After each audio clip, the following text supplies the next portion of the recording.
Buenas noches, mi nombre es José Ricardo Vadillo. Les voy a leer mi primer ensayo para la clase de Historia Global, para el cual elegí la pregunta número 2. El título que le he puesto a mi ensayo es El modelo que siguió la ciencia.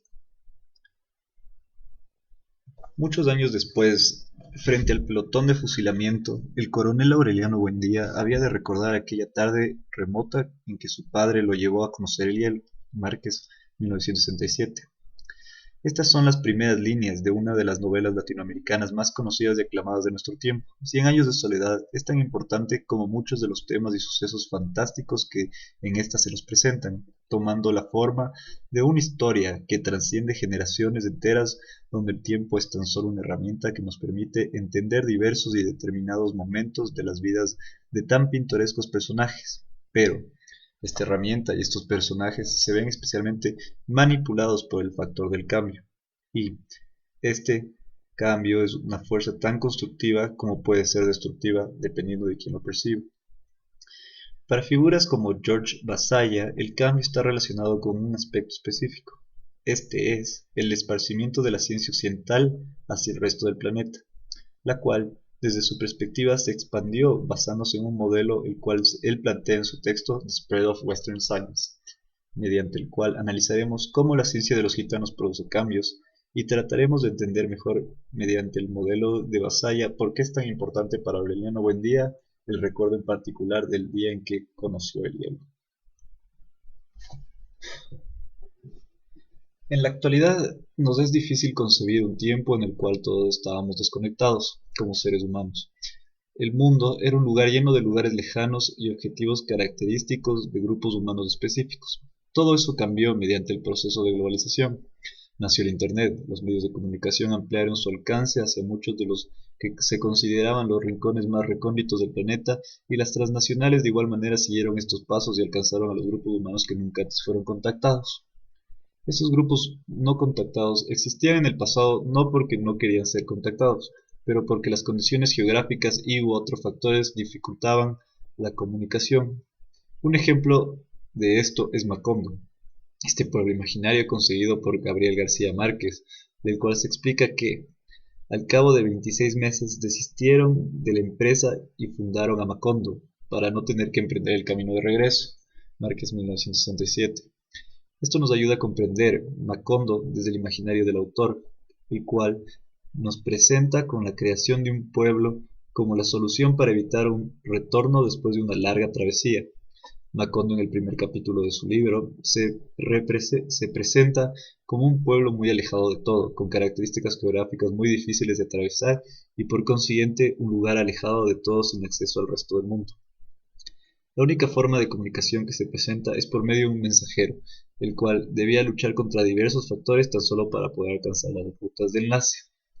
Un mensajero que atravesó la sierra y se extravió en los pantanos desmesurados, remontó ríos tormentosos y estuvo a punto de perecer bajo el azote de las fieras, la desesperación, la peste, antes de conseguir una ruta de enlace con las mulas de correo. Márquez, 1967.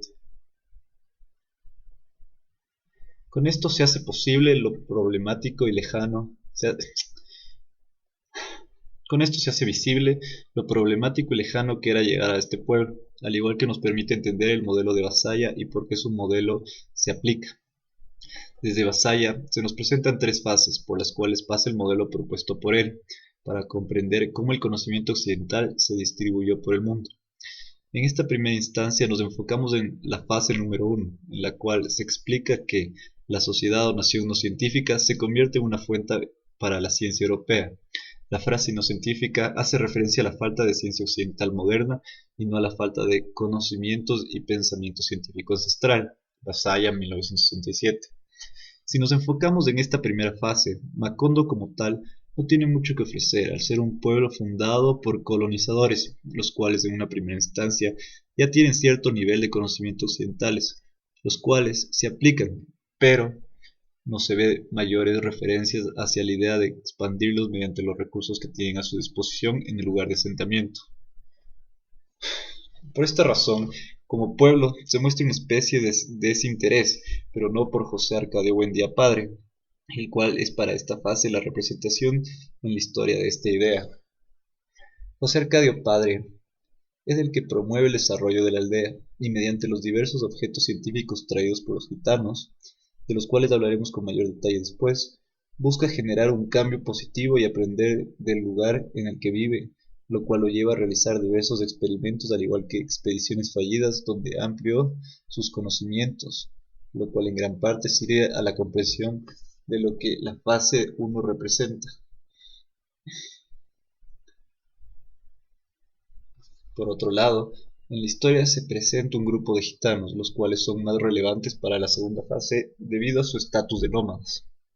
El estatus de este grupo humano los hace perfectos para representar la segunda fase de Vasalla, debido a que estos son los que se interesan por los descubrimientos de los diferentes sabios en diferentes lugares que visitan y mediante estos descubrimientos o inventos llevan el progreso a lo que se podría pensar como colonia, en este caso Macondo. La segunda fase, según Vasalla, es una fase que mantiene gran dependencia. Punto 1. Vasalla, página 614. Con Occidente, por lo que los gitanos, al ser los únicos que visitan Macondo, son los únicos que los mantienen conectados y a su vez los únicos que permiten que José Arcadio Padre continúe con sus experimentos por más fallidos que estos sean. Finalmente tenemos una tercera fase, según Vasalla, por la cual se completa el proceso de trasplante con una pelea por alcanzar una tradición o cultura científica independiente. Vasalla 1967. Punto 2. Las traducciones se realizaron por el autor del inglés al español. En el transcurso del primer capítulo de la novela, esto no se puede ver. Melquíades lleva el conocimiento y los inventos a José Arcadio Padre, pero este está atrapado en la segunda fase. Sus conocimientos sobre el mundo están demasiado atrasados para poder generar su propia cultura científica. Esto se puede percibir con tal claridad que descubre algo que ya había sido descubierto para su época. Toda la aldea estaba convencida de que José Arcadio Buendía había perdido el juicio, cuando llegó Melquíades a poner las cosas en su punto. Exaltó en público la inteligencia de aquel hombre que por pura especulación astronómica había construido una teoría ya comprobada en la práctica, aunque desconocida hasta entonces en Macondo, y como prueba de su admiración le hizo un regalo que había de ejercer una influencia terminante en el futuro de la aldea, un laboratorio de alquimia. Márquez, 1967. Esta cita nos permite esclarecer por qué no se llega a la tercera fase a la tercera fase en la novela, al mismo tiempo que presenta una prueba contundente de la dependencia que existía y la falta de conocimientos como para poder avanzar hacia este tercer momento. Finalmente, mediante esta amplia explicación de lo remoto del pueblo y la falta de comunicación que éste sufría con el mundo, podemos comprender que la ciencia de los gitanos genera diversos cambios en el hombre, en especial José Arcadio Padre, sin el cual muchos de los cambios y la aplicación del conocimiento en el pueblo no hubiera existido, de igual manera que nos permite ver la falta de curiosidad científica que tenían el resto de pobladores y por qué se vuelve tan relevante para el coronel Aureliano Buendía el día en que su padre lo llevó a conocer el hielo, y es porque nunca antes había visto algo así, pero más importante que eso, porque esto puede ser utilizado para como una metáfora con la cual el personaje nos muestra el momento en el que se le abrieron los ojos a una realidad más extensa. Gracias. Bibliografía. Vasalla, George, 1967. Spread of Western Science. Science número 3775, 156, 2.611, páginas 611 a las 622. García Márquez, 1967. 100 años de soledad, capítulo 1, Colombia, Sudamérica.